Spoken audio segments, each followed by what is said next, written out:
আমি elevator education থেকে Souvik sir কথা বলছি। আজকে আমি এই ভিডিওতে জানাতে চাই যে যারা কিন্তু এই 2025-এ আর্টস থেকে আসছো এমবিএ করতে, তাদের কিন্তু খুব বিপদ। কেন বিপদ? তার বিপদটার প্রধান কারণ, আর্টস থেকে যেহেতু আসছো, তুমি ফার্স্ট সেমিস্টারের সাবজেক্টগুলো কী কী আছে এমবিএ ফার্স্ট সেমিস্টারে সেটা জানতে হবে তোমাদের।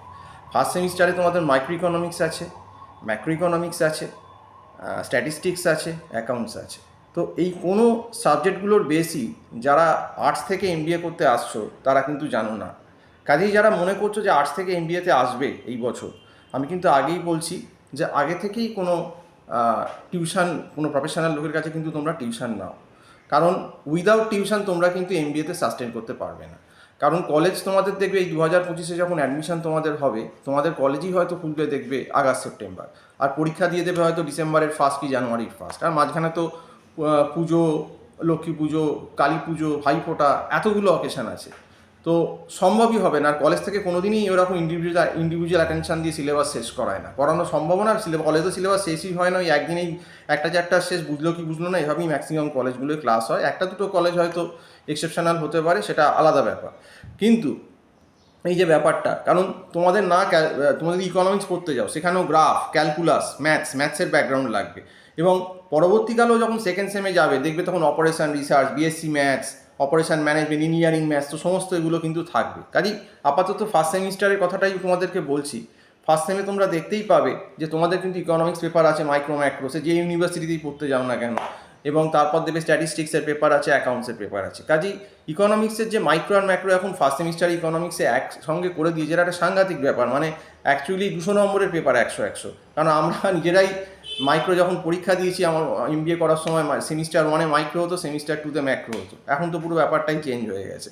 তো যাই হোক, এখন একসঙ্গে 200 নম্বর ফেলে দিয়েছে। আর স্ট্যাটের ভেতর তোমার সেই frequency distribution, mean, median, modes, dispersion, correlation, rank correlation, probability sums, binomial, Poisson, normal, হাইপোথিসিসের 10টা কেস, পুরো অ্যানালিটিক্যাল স্ট্যাট, এবং তার সঙ্গে অ্যানোভা। তো ব্যাপারটা খুব টাফ আর্টস থেকে যারা আসছো। কাজেই আর্টস থেকে নিশ্চয়ই আসতে পারো, কেন এমবিএ করবেন? আর্টস থেকে ডেফিনেটলি এমবিএ অনেকেই করে, ইংলিশ অনার্স থেকে আসে এবং তারা ভালো চাকরিও পায়। কিন্তু প্রিকশন নিতে হবে। যারা আর্টস থেকে মনে করছে এমবিএতে আসছো, তারা যদি আগে থেকে প্রিকশন না নাও, আগে থেকে যদি না পড়ো, তাহলে কিন্তু তোমাদের বিপদ আছে এবং সাপ্লির কিন্তু চান্স আছে, প্রবল সাপ্লির চান্স। কারণ তোমরা না জানো অ্যাকাউন্টস, না জানো ইকোনমিক্স, না জানো স্ট্যাট, না জানো ওভার অপারেশন, মানে কোনো সাবজেক্টটাই তোমরা কিন্তু, যে সাবজেক্টগুলো থিওরি পেপার ছাড়া কতগুলো, যে সাবজেক্টগুলো প্র্যাকটিক্যালি, মানে যেগুলোই কিন্তু দেখবে তুমি এই পরীক্ষায় তুমি কোনো গল্প বানাতে পারবে না, যে তুমি কোনো স্টোরি বানিয়ে দিলে, তুমি কোনো স্টোরি লিখলে, এইরকম কিন্তু কোনো ব্যাপার এমবিএতে নেই। তোমাকে টু দ্য পয়েন্ট অ্যান্সার করতে হবে। কারণ দেখো, ইকোনমিক্সে তুমি গল্প বানাতে পারবে না, ইকোনমিক্স কিন্তু ওয়ান টাইপ অফ সায়েন্স। কাজেই ইকোনমিক্সে তোমাদেরকে অবশ্যই ভালোভাবে পড়তে হবে, কনসেপ্টটা বুঝতে হবে, ক্যালকুলাস অল্প শিখতে হবে। কারণ ইকোনমিক্সের যে গ্রাফগুলো আছে, সেই গ্রাফে কিন্তু ক্যালকুলাসের কনসেপ্ট, ডিওয়াই/ডিএক্স কনসেপ্ট লাগে। ইন্ডিফারেন্স কার্ভের স্লোপটা কী হবে, ইন্ডিফারেন্স কার্ভের স্লোপটা কী করে আসছে, বাজেট লাইনটা কী করে আসছে, তার জন্য যে স্ট্রেট লাইনের ইকুয়েশন লাগে y=mx+c, সেই কনসেপ্টগুলো যাতে তাও কিছুটা সায়েন্স আছে তারা ধরতে পারবে। কিন্তু তোমাদেরকে পুরোটাই শিখতে হবে, এবং ক্যালকুলাসের অন্তত ফান্ডাগুলো, ডিওয়াই/ডিএক্সটা কী করে আসছে। তো এবং ইকোনমিক্সে যে কস্টের যে অঙ্ক থাকে, প্রোডাকশান কস্ট, তার ভেতর যে কস্টের অঙ্কগুলো দেয় সেগুলো তো ক্যালকুলাস দিয়েই করতে হয়। তো সেই বা মার্কেটের অঙ্কগুলো দেয়, সেগুলোও কিন্তু ক্যালকুলাস লাগে, গ্রাফগুলো। তো সেক্ষেত্রে তোমরা কী করে সেটা কমপ্লিট করবে? সেটা করতে গেলে কিন্তু আগে থেকেই, যারা পার্টিকুলারলি আর্টস থেকে এমবিএতে আসছো, তাদের কিন্তু বারবার আমি বলে দিচ্ছি, তোমাদের কিন্তু আগে থেকেই পড়তে হবে। যদি তাও বলে দিচ্ছি, যদি নিজেদের কোনো প্রফেশনাল লোক জানা থাকে, ডেফিনেটলি সেখানে পড়তে পারো।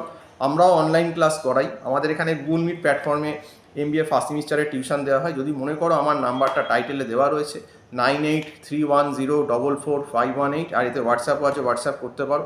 কিন্তু এটাই বলবো, যারা এবছর আর্টস থেকে এমবিএ করতে আসছো 2025-এ, আমার এটাই অ্যাডভাইস যে আগে থেকে যদি না পড়ো, তাহলে কিন্তু কপালে দুঃখ আছে। আগে থেকে কিন্তু তোমাদেরকে পড়তে হবে। কাজেই আর্টস থেকে যারা আসছো, ডেফিনেটলি তোমাদের আগে থেকেই পড়তে হবে। কারণ তোমরা কোনো সাবজেক্টটাই, যেগুলো মেন সাবজেক্ট, যেগুলো সাপ্লি হয় বা সাপ্লি ওরিয়েন্টেড পেপার, যেমন বললাম ইকোনমিক্স, স্ট্যাট, অ্যাকাউন্টস, এইগুলো তোমাদের কোনো ব্যাকগ্রাউন্ড আগে থেকে নেই, এবং এগুলো কিন্তু বুঝতে সময় লাগে। ওই কলেজে খুললো আগস্ট সেপ্টেম্বরে খুললো, আর আমি এই 2 মাসের ভেতরেই সঙ্গে সঙ্গে সব বুঝে যাবো সব কিছু, এটা কখনোই বাস্তবে কখনো সম্ভব হয় না। যতই ইউনিভার্সিটি সিলেবাসটা করুক না কেন, 4 মাস প্যাটার্নে করে দিয়েছে, আর্টস, সায়েন্স, কমার্স থেকে সব জায়গা থেকে চলে আসবে, হয়ে যাবে, কিন্তু আমি বলবো কিন্তু মেকআপ কিন্তু হয় না। এটা মেকআপ করতে গেলে তোমাকে আগে থেকেই করতে হবে। এখন অলরেডি প্রায় এপ্রিল শেষের মুখে, মে মাস প্রায় পড়ে যাবে। কাজে এখন থেকেও যদি কেউ না করে, আর্টস ব্যাকগ্রাউন্ড থেকে যারা আসছে, তাদের কিন্তু সমূহ বিপদ আছে। তো যাই হোক, এই অবধি বলেই আজকে শেষ করছি। সম্পূর্ণ ভিডিওটা দেখার জন্য অসংখ্য ধন্যবাদ। নমস্কার।